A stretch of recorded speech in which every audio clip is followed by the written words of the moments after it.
Why does time feel faster as we get older? Ask a room full of 20-year-olds to close their eyes and tell you when 3 minutes have passed. They'll nail it, almost to the second. Do the same with a room of 60-year-olds and something strange happens. They call out, "Time's up," while there's still a full minute left on the clock. This isn't a guess. A psychologist named Peter Mangan ran exactly this experiment. The young group estimated 3 minutes as 3 minutes and 3 seconds. The older group? They hit the buzzer at 3 minutes and 40 seconds, convinced barely any time had passed. Their internal clock was running fast, and nobody had told them. So, why does that happen? Why does a summer as a kid feel like it lasts a lifetime, while an entire year now vanishes before you've finished saying its name? Here's the thing nobody tells you. Time isn't speeding up, your perception of it is, and once you understand why, you can actually slow it back down. Let's start with the explanation everyone has heard, because it's half right and half wrong. It's called the ratio theory. The idea goes back over a century to a philosopher named Paul Janet, and it's beautifully simple. When you're 2 years old, 1 year is your entire life. It's 100% of everything you've ever known. An enormous, unmissable chunk of time. When you're 50, 1 year is just 1/50th of your life. 2%. The same 365 days, measured against a much bigger pile of memories, feels tiny. So each year that passes is a smaller and smaller fraction of your total existence. Time appears to shrink because you're always comparing it to everything that came before. It's elegant, it feels true, but it can't be the whole story, because it doesn't explain the one thing everyone actually notices. The feeling isn't smooth. It hits you in specific moments. You look up and it's suddenly December again. And for that, you need to understand what your brain is really measuring. Because here's the twist. Your brain does not have a clock. It has a camera. Your sense of how long a period of time lasted isn't based on seconds. Looking back, it's based on how many memories you formed during it, how much new stuff got recorded, and your brain has a very specific rule about what it bothers to record. It only pays attention to what's new. Think about the drive to a place you've never been. It feels long. Every turn is unfamiliar, so your brain is filming everything. Now, think about the drive home. Same road, same distance, but it flies by, because your brain has seen it already. It stops recording. There's nothing new to save. This is the key. Scientists sometimes call these first-time experiences firsts, and firsts are dense with memory. Now line that up against a human life. When you're young, almost everything is a first. Your first day of school, first time on a bike, first friend, first heartbreak, first time you saw the ocean. Your childhood brain is recording constantly at full resolution because the entire world is brand new.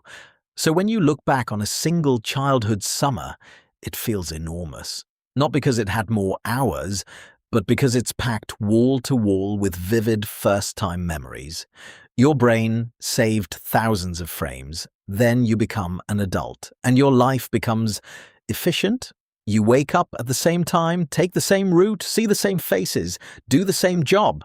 And your brain, that ruthless editor, looks at all of it and says, "Seen it. Don't need to save this." An entire year of commuting and emails and Tuesdays can pass, and your brain records almost none of it. So when you look back, there's barely any footage, and a year with no memories in it feels like it lasted about a week. That's the real reason. It's not that time got faster, it's that you stopped recording it. And this explains a paradox you have definitely felt.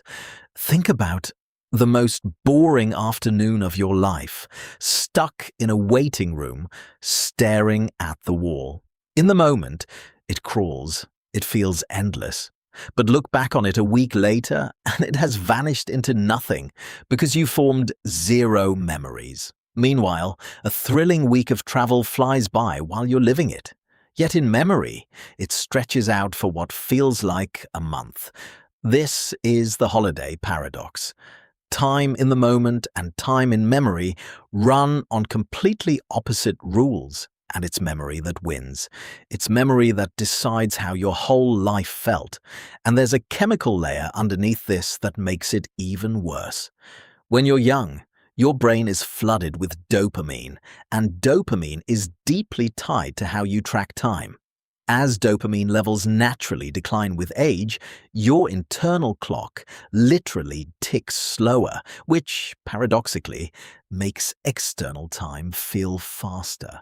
The clock in your head has slowed down, so the world seems to be racing past it. There's even a theory from a researcher named Adrian Bijan that it's physical. As you age, your brain's networks get larger and more tangled, and signals travel slower along them. You literally process fewer mental images per second than you did as a child. A child sees more frames of reality in the same moment, so to them, a moment lasts longer. Which brings us to the part that should genuinely bother you.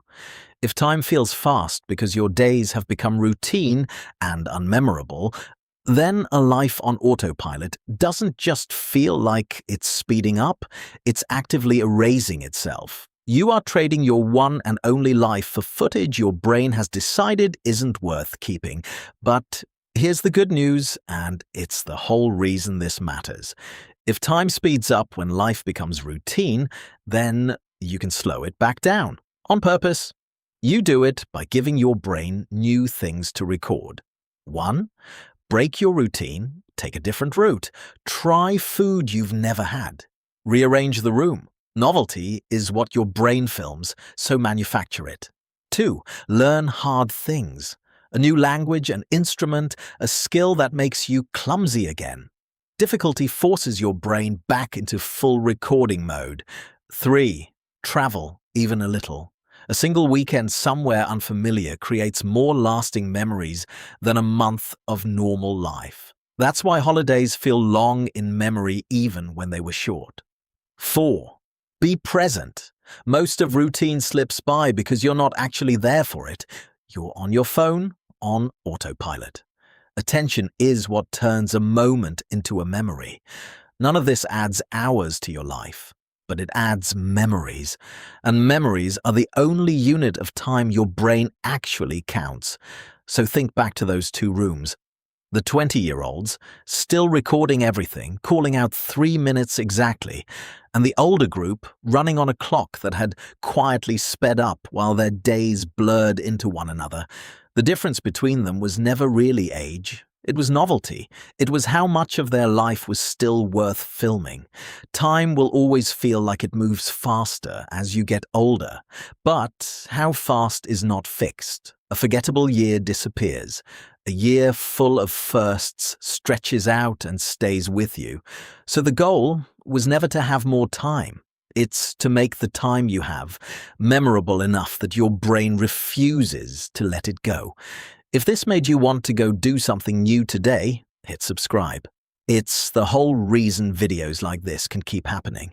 And drop a comment with a why question that's been living in your head. The best ones become the next video. And go on. When was the last time you did something for the very first time? Don't read this. Go watch it.